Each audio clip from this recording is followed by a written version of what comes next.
Today, I'll show you how to add a black and white sketch effect to your videos in CapCut Mobile.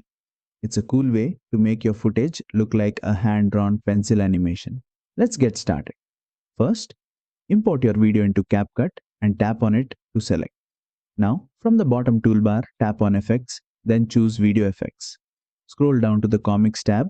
Here you'll find an effect called Black and White Sketch. Tap on it to apply. You'll instantly see your video transform into a black and white hand-drawn sketch. It's great for artistic edits or creating a comic style transition.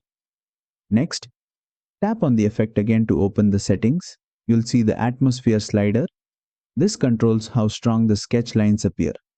Drag it to the right to make the lines darker and more detailed. Drag it to the left for a softer, faded pencil look. Play around until you get the exact style you want.